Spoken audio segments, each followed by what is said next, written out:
Hello and welcome into the Hogs Happy Hour here on the Four Star Sports Media Network.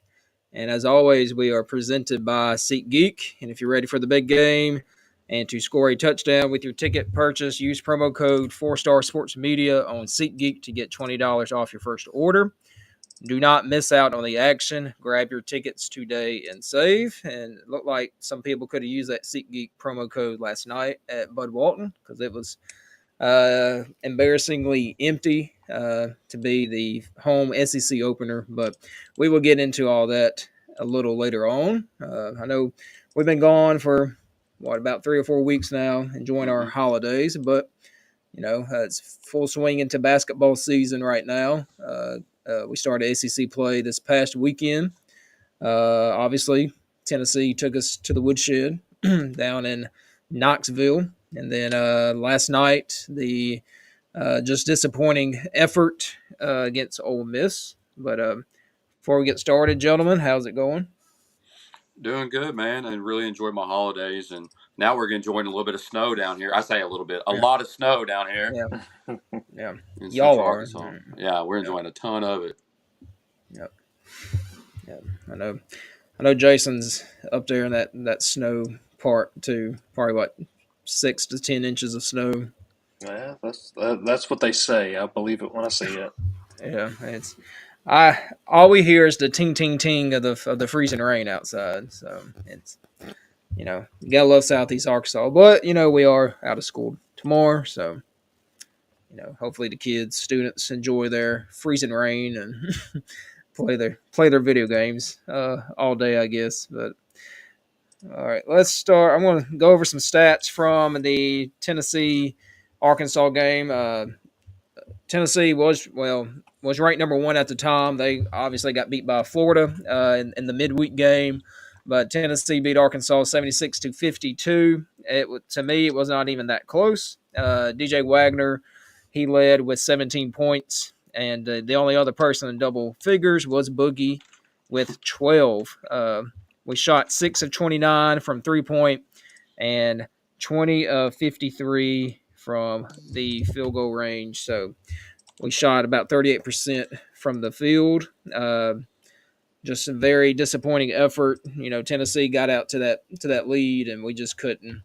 Basically, they punched us in the mouth, and we could not respond to it. And then last night against Ole Miss, we got out to a great start. I think Boogie Flan had a like a 5-0 run at the beginning of the game, and I thought the trend has been that the SEC home teams usually win the games, and the road teams struggle. Well, I thought that was going to be the case last night, but about 8 minutes left in the first half, Ole Miss kind of turned it on and really never looked back. They clawed back to get it tied at half, 33 apiece, and then they just kind of pulled away at the beginning of that second half. It was just very, very dead in Bud Walton Arena. But the leading scores last night was Theoro. He had 17 points and almost had a SEC or Sports Center top 10 play if he would have landed that dunk. But but he didn't. And then Nelly Davis put in 15, but that was he had a great start and then a terrible finish. It's really just a tale of two halves. Honestly, Cal, you can say, got out coached in both of these games. The national narrative is that Cal has lost his fastball, and I don't tend to disagree with that. It's an old school type of offense that Cal wants to run, and to me, it's just not working. But that's how he's a Hall of Fame coach. I'm not going to go against a Hall of Famer, but it does seem the game may have kind of passed him at this point. But other than that, I know Wilson. I know you got some stats and all that, but let's just dive into it. Yeah, I, I was kind of I think everybody before the season started, I was kind of excited, had a little bit of buzz around the Razorback program. With the realization that there's absolutely no doubt, and this still comes out from Kentucky fans, there's no doubt that John Calipari can bring in high-level talent. Okay, there's no debating that. That's clear. He's been consistent with it throughout his career. And you know what? I think throughout his career, he's had some really good seasons. So I'm not going to sit here and say that, oh, he's brought in good talent, but he's never been able to coach that talent.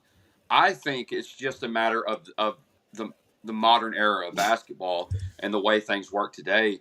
He is struggling to get all this talent to gel together consistently. I mean, I don't understand how you can go compete against a really, really good Michigan team, right? A very good Michigan team, and then turn around and just flop on your face against Tennessee to just lay an egg in the second half at home against Ole Miss. It's not a good look. And then his press game conference interviews, they're not very good either. And so the stats that I was looking at is like, here are your transfers that you brought in, your high level transfers.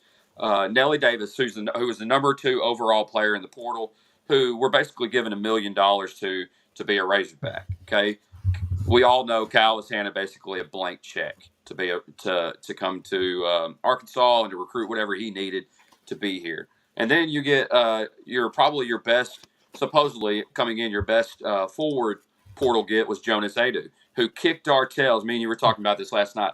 If you go back and look at the game that Arkansas played against Tennessee last year, Adu absolutely owned us. Okay, Yep. Adu hasn't owned a soul this year. Okay, so between our 3 big men, here's the stat, and this is depressing. You've got Adu, and then I'm talking about the 3 guys who eat up the minutes that are considered our big men: Adu, Brazil, and Big Z. Okay, those 3 guys in the last 3 games, they have scored 29 points total. Now, you got to take all 3 of those guys and divide those points up over the span of 3 games. And Blake, how many points a game did we say that would mean they have scored over the last 3 games per That individual? means 3 points Per player over per the player. last 3 games. They've done nothing. Yep. Big Z, 2 out of the last 3 games, I believe, has scored 0. Adu's done much of nothing. Brazil's been the best of the 3, and even he has struggled. He's 3 of 13 on the season from 3-point land. He can't create his own shot. He I guess he can't handle the ball and get to this. I don't know.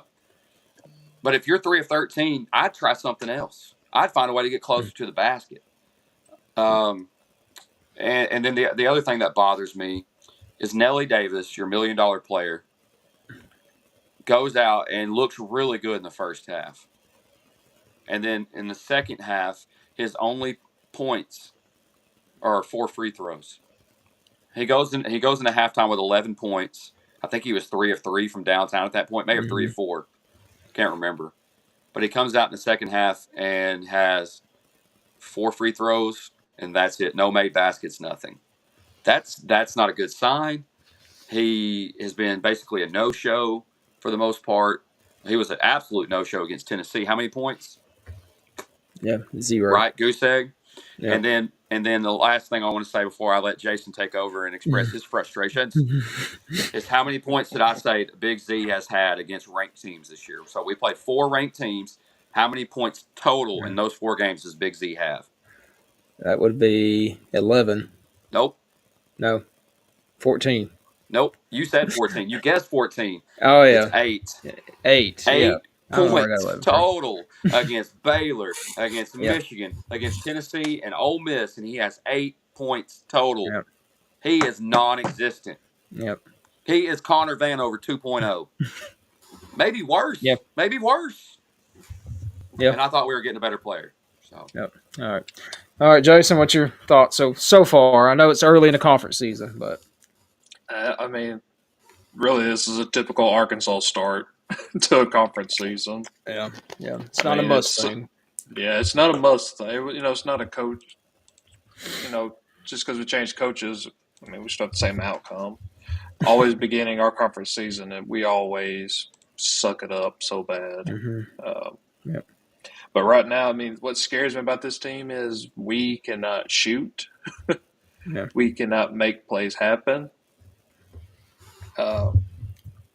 And I think defensively we struggle. I mean, do you see Yeah. hardly anybody going for any rebounds? No, no, You and don't like see last, any. You yeah, see no Arkansas players yeah, under that rim trying to get a hmm rebound. yeah, And with this team, we have good size on this team. We're not yeah, most of them, undersized, but yeah. I mean, do you blame the players or do you blame the coach for this? I mean, I think in this case you could blame both. One, Cal keeps talking about these 8 or 9 guys. Well, these are the guys that you brought. You said you only wanted 8 or 9 guys. Like, Did Mm-hmm. any of y'all happen to catch the comment from Mick Cronin from UCLA yeah, the other night? hmm He said that he has a locker room full of delusional players. yeah, And I commented on that video. I don't remember which website it was on, but I said there's two different groups that are delusional here. The first group that is delusional is you have these adults who have handed these players hundreds of thousands of dollars, or as Flint or Nellie Davis goes, $1 million, with the expectation that these guys or who are going to get their monthly payments on these NIL payments, that they're going to go out there and give you 110% every night. No, we're delusional as adults if we really think that's going to happen. And then the players are also delusional in thinking that they can just show up each night and it's just going to happen for them, or that you can bring all this talent together, not coach them at all, and then just assume because they're so good they'll gel together. That's delusional. Okay. yeah, And so Mick Cronin was spot on. Yeah, maybe he probably ticked off his whole locker room. And you know yeah, what? Who yeah. cares? You just got your tails beat by Michigan. Yeah. So, He said, Arkansas, yeah, same boat. yeah. I'm trying to think of his quote. He said that he's the most active, most hype person at practice. He's the only one that basically gives a damn. Mainly because everyone else has already got that money. You think about like college basketball used to be, well, I need to show out so I can make that millions of dollars in the league, whether it's NBA or overseas or wherever it may be. Now they already get that bag, and who cares? And with NIL, it's like guaranteed money. There's no. I mean, it may be set up like incentive based, but I doubt it. Once they get that payment, it's theirs. There's no incentive like you got to score 10 points a game or score 1,000. I don't know. It's just NIL is slowly ruining college sports Yeah. for us But Arkansas fans. if we look at Cal's history, though, have you ever really seen him as a person that improves players, I or think he. does he already pick up good players and Yeah, I there's think. not much player development Yeah, there? I think most college basketball fans will agree with this. Coach Cal's not a. He's not a great coach. He's a great Hmm. recruiter. And now with NIL, that's kind of taken his fastball, as they call it, national media, out of his pocket.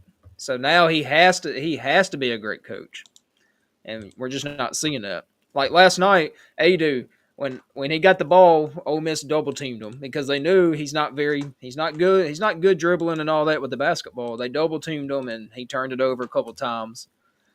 Cal should know how to fix that in game, but it didn't show up.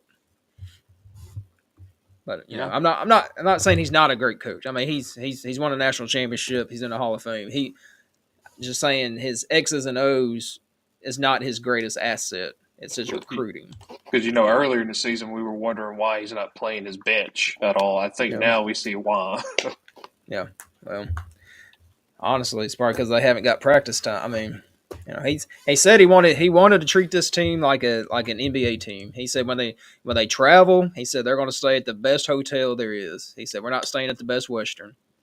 Right. He wants Well, to he wants to treat them like NBA players. well, maybe they need to quit treating games at Bud Walton like an NBA Oh game. yeah, yeah. It was, it's like I have zero desire to go to a game at Bud Walton just Yeah. because. I mean, I mean, I could probably get some really good cheap tickets, but I just don't. I don't want to waste my 3.5, 4 hours to drive up there and then drive. I just and the product on the court's not. I mean, it's not gelling. It's not. I can't even tell you. I can't tell you who our leader is. Yeah, It should be I have Nellie no idea. Davis. Boogie Flan, maybe. I don't. I mean, Yeah, yeah, a true probably. freshman. A Yeah, freshman. Yeah, a, out of a, a true. Maybe Thero. Thero. I yeah, mean, he's an effort guy for yeah, sure. But here's the deal: Thero's getting beat off the dribble, and we're getting backdoored. We don't know how to handle mhm, a screen and roll. yeah, Tennessee. I think I texted you. I said if I was Tennessee, I would pick and roll mhm, every stinking play yep, because we had mhm, no idea how to switch, and they would screen, roll it over the top, throw it yeah, over the top, and dunk it on our heads. I mhm, do it every play, and you know what? They basically did. mhm, I just yeah, it's just kind of sickening when you started the game up 10-1 or 11-1 or whatever, yeah, 12-1. You're dominating. You are dominating the game, and then it just mhm, slowly slips from your fingers because you have no inside presence, none at all. You know, clearly we were hot from three early, and we thought we were going to be hot for the rest of the game. But what did we end up? 21% from three. yeah, yeah, 21.7. So So what do you do, Blake, if it's not yeah, falling for you? What do you do? yeah, I watch baseball all the time. What do you do if you're a team that hits home runs? You're a long ball team. Well, what happens when you have to play small ball? Do you have guys who can bunt? Do you have guys who can yeah, move runners over? You got to have guys who fill a role. yeah, And when things aren't going well, you got to be able to change. And mhm, we just don't adjust. We've adjusted one time this year, one time. And who was it against? It was against Michigan. We did. We yeah, adjusted against Michigan, and got downhill, went to the basket, scored buckets. But mhm, my gosh, you think that with good players, you could be able to coach them and make adjustments. But I haven't seen it more than one time yeah, this year. yeah. And his staff, he's got former head coach. Like his basketball coaching staff is legit. Like I don't. There's a lot of basketball IQ that's sitting on that bench, Yeah, and I just don't. And it's and to us, it's now if this was Muss, it wouldn't be as disappointing. But the reason is you pay John Tyson paid all this money to bring his friend in. He gave him all this NIL money to go build a team, and it's the same. It's the same stuff as last year. I just don't. It's and I think it stems from football season being frustrated with football season, and that rolled into basketball season. Um, the talent, Ole Miss was not more talented than us, like at all. If you if you compare rosters, Ole Miss was not more talented than Arkansas. no, We just didn't make adjustments. Coach Mm-hmm. Cal kept wanting to do the same thing, and it's the wide open three is wide open for a reason because they know you cannot shoot.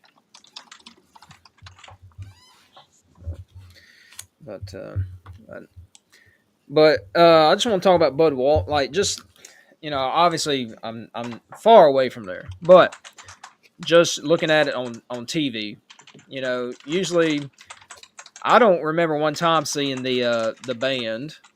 Now I don't know if they're on. They might be on holiday break still, but the band, the usually the student section will pick one player out to boo. I mean, I know the weather was what it is, and the students they're not quite back on campus yet, but uh, it's just this isn't the first game this season where it's been like that. Like it's been empty. The problem is all these people bought these season tickets and they're not going to the games. Especially the midweek game. Maybe the Saturday against Florida. Maybe they'll pack it out, but I highly doubt it I highly doubt it too. I because mean, it's from what I've gathered, I mean, like when you're there at the game, apparently it's just everything is so forced. There's so many ads. The students apparently aren't getting into the game. yeah Uh, But that used to be a strong point of Bud Walton Arena to come in and play. Now it seems like everybody comes into Bud Walton and Mm-hmm. wins. Yeah, I know it. I know Yeah, it. this is the most disconnected team I've seen with their fans. Yeah, Like I can't yeah. tell you So anything. I thought about this last night. So and earlier today, I'm not. I sound mad. I sound Mm-hmm. frustrated. Yeah. Blake and Mm-hmm. Jason, I'm really not upset. I more or less, I don't even care much anymore. Yeah. Like I feel like the Arkansas fan base is beyond disconnected with Hunter Yurachek. Maybe a little bit more connected with Hunter Sam cut it check. Pittman than we were after the bowl win. Yeah. I'm for sure. I think everybody's disconnected from John Calipari. I don't even think anybody Mm-hmm. at this point is excited about basketball. I'm excited that we have two big recruits committed to us right Yeah. now, or three, Yeah. three big Yeah. recruits. But like, you know how basketball works. You know how recruiting works. Who's to say those three guys, if we continue to fall, stay committed? Mm-hmm. It can Right. change real quick, and it seems like every time in baseball in the three major sports, it seems like we have more swings and misses in the portal than we do have home runs. Mm-hmm. Adu's a swing and a miss right now. Nelly's been a swing and a miss. Big Z's a swing and a miss. Thiero's good. Thiero's been Yeah. good. DJ's been okay. Yeah. But nothing game changing. Yeah. Nothing game changing right now. Thiero can't shoot. Mm-hmm. He's a Yeah. great athlete, has a good motor, can't play that great of defense, and can't shoot. Yeah. Now, I don't, I only follow Arkansas press conferences, but I wonder if there's another team whose head coach, usually the day or 2 days before the game, they have a press conference. Coach Cal does not do those press conferences. It's his assistant coaches. It's Yeah, Chin yeah. Coleman. He does the press conferences. I just it's a very disconnected fan base right now, and mainly basketball. I mean, I know football's working that way toward it, but I wish I could remember who sent that tweet out, but they called him what Hunter. They called him Hunter Kutacek because he has distanced himself from the fans. But and also I want to shout out Inside Arkansas. Inside Arkansas does a post game show, and every time something in the portal happens, they hop on, and it's real good, entertaining. But Curtis Wilkerson was on there talking about. Oh, he said we're not going to sunshine pump this. He goes, we're not going to say, oh, we only lost 7 to the 23rd ranked team in the nation. He said we're going to save that stuff for that show at 6 in the morning, referencing Chuck and Bo. So Yeah. yeah, he's which I haven't. I'll go back and watch Chuck and Bo, but I'm sure it was a lot of that. Saying it's a young team and Ole Miss was a senior team and all this yada yada yada. It's all bull junk. That's what it is. Mm-hmm. Yeah, I agree. Yeah. All right, real quick, on hop. We have not talked about the bowl game, but we did win the Liberty Bowl, and it was a entertaining game for Arkansas at the beginning with those big plays, and our best players in the portal now from the bowl game, because apparently he wants almost probably $500,000, and obviously Arkansas said no. We Arkansas likes those blue light special type of players, so we want to walk down the clearance aisle and find our We, players. we need those great value players. Yeah. Yeah. So I don't know. I think we've had an okay portal season. I don't know. I wish we had like a home run player or two brought in, and I think we were on the verge of that. But again, swing and a miss. I think we were on the verge of having the kid who Maudy, I think was his name, from Texas State. We were on the verge of having him a running back, and then perhaps the kid from we were close. I think maybe to Hardy from ULM, and then maybe a player or two. But when we apparently. So we waited, waited, and they didn't commit, and then we went out and got Mike Washington, And then the moment we got Mike Washington, all of them backed off and immediately said, "No, we're not competing," which didn't make any sense. But it really didn't help.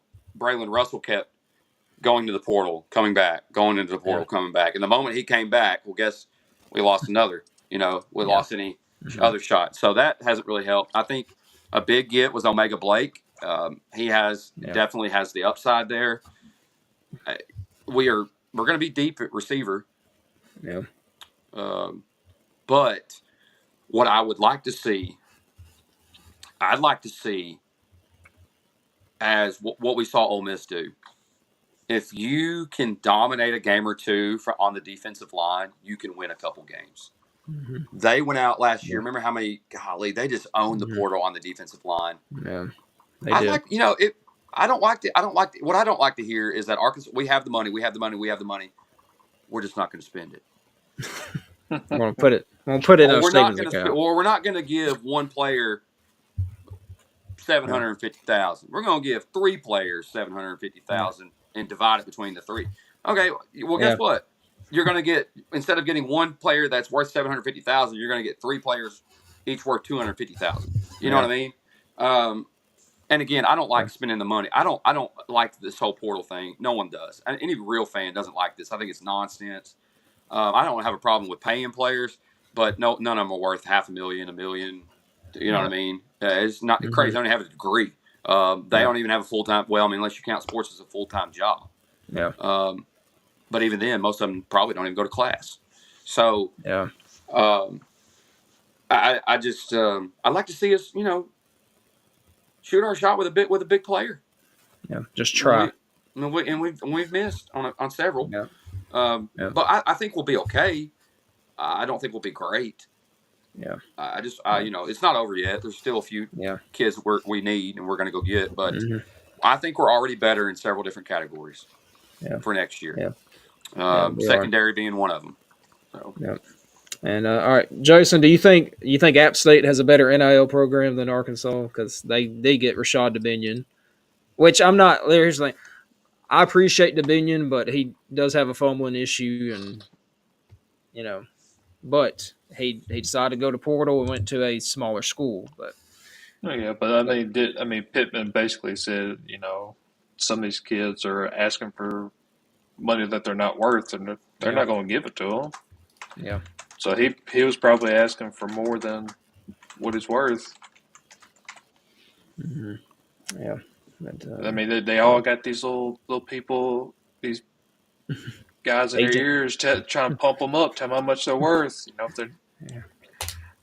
they're but you know what? There are thousands of kids in that transfer portal. Yeah. Yeah. And all right, Ashton, real quick, I was going to ask you, since you're a former junior college player, what's your thoughts on that ruling?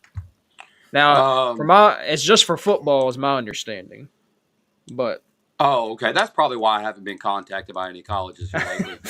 I've been sitting around with my agent, aka Katie, waiting on a phone call or two about some possible playing time. But I'm only good for about 3 pitches, so it won't be a whole lot of money, obviously, being offered. But my thoughts are, I know what they're trying to do. I think they're obviously trying to give these JUCO kids an opportunity to make more money, stay in college a little longer to get access to that money, and it's very appealing. But then it's also kind of like bait to tell a kid to go the JUCO route. Get that extra year, get that extra money, and JUCO programs benefit from it. And if that's the case, then D1 programs, I guess all programs, will have to really spend more time going after the portal kids than they go you're recruiting these JUCO kids. Imagine spending all your time going after a JUCO kid just to say, oh no, I'm gonna stay in JUCO, or even yet, you may spend more time going after portal kids because the high school kids are going to spend more time going to JUCO so they get that extra year. Yeah. Imagine you recruit a kid for 7 months and he says, oh no, I'm just going to go JUCO. Yeah. Get the free years. To me, it's going to be bad for high school sports. I like listen. I like JUCO for several different reasons. Okay, um, JUCO has its place. Number one, JUCO is aware as a place for guys that perhaps they're overlooked in school. They don't get the they don't maybe get the eyes aren't on them, or they're not getting the recognition. But yet a JUCO comes along and says, "Hey, we're going to give you this opportunity to play." They go there, they develop, they get seen, they go play somewhere else, right? Or these guys, they're not making the grades that they can go play at a major Division I college, and they go, "Okay, we're going to go get our basics here." And we're going to get our grades right, and then we're going to transfer to a larger institution. That's normal. Okay, that is a normal thing to do. All right. Well, then there's another thing with baseball. At least baseball, it makes a little bit of sense, especially if you're a guy who's coming right out of high school, who's a very talented baseball player. But if you commit to a Division I school, you have automatically committed to multiple years. Okay, JUCO is set up to where if you commit to a JUCO, even if you play for a year at a JUCO, as soon as the year is over, you're still eligible for the draft. So for baseball, makes perfect sense. Basketball and football, completely different story. So again, it's kind of like comparing apples to oranges on how that rule affects baseball, basketball, and football when baseball is so different. Yeah. So Yeah. Coach JB, he's from the Netflix show Last Chance U, so obviously it's a junior college. He said what it's going to turn into is these agents are going to go after these really good JUCO players, and say and start selling them to Texas, these top schools, and say, "Hey, Sark, I got this really good receiver. Give me $1 million. You'll have him for 1 year because, to go to the draft, you got to be at a high school for 3 years. So, I mean, it's basically like a 1 year deal type of situation. You go show out in JUCO, then you can go to a top college team, show out, and then you're going to be top pick in the draft. right, right. So it's but I don't. That rule is going to be. I don't think it's going to last. I think it's just a temporary, just for Diego Pavia, so he can get another year, another $1 million in his pocket, because he Yeah, he knows that he ain't we going to all get know into what's the going on. NFL. Yeah, but all right. So who do you got tonight between the Penn Fighting State. Irish and the Nittany Lions? I've You got got Penn Penn State. State winning by. I got one winning by 10. Oh, okay. All right, Jason. Who do you got? I want to go opposite. I want to go. I would say I want to go with Notre Dame. Yeah. Yeah, I don't know. In this game, I will say whoever wins by 7. Like, I think it's a close game, but I don't. I've been back and forth all day, but I like the quarterback play of Penn State, and the tight end from Penn State is a weapon. So I don't. So just give me Penn State now. Tomorrow's game should be exciting. Texas Ohio State. You got Ewers. Ewers played. He actually played for Ohio State for a year. So he's, that's his former school, but Ohio State has a dude at receiver that if he came out in the draft this year would be probably the number one pick. But obviously he can't do that. A lot of people want to fire Ryan Day, and now they want to give him an extension. How the how the tables can turn in 4 weeks. And that's something, But right? but yeah, give me give me right now the hottest team is Ohio State. So give me Ohio State by 10. Okay, Ohio State by 10. Wow. Yeah. Okay. So and I think I'm just going to go ahead and say it. I think Ohio State wins the national championship. I just I think tend to they're agree hot. with you. Yeah, I They're tend to just agree. they're a hot team. All right, Jason, who do you got for the Texas Ohio State? I'm agreeing with you. I'm going with Ohio State. Yeah, but here's the kicker. It is played at Jerry's World, so it's practically a home game for Texas. If it is in fact Texas. Yeah. Mm. Yeah. So, We'll see. yep. So, but anyways, we appreciate y'all joining us today. If you're in Arkansas, stay warm. Stay Make sure you safe. run. Make sure you run your water. If you got them underground or those pipes, some people have those insulated underground pipes. Don't have to worry about them. But Right. that's had to. We had to before we left school today. We had to make sure we dripping pipes because that would be a mess to come back to. Um, but yeah, stay safe. Hopefully, this is the only winter storm of the year. But if not, you got some really good college football games to watch tonight, tomorrow, and then check out some basketball games here and there. But anyways, thanks for joining us here on the 4 Star Sports Media Network. Until next time.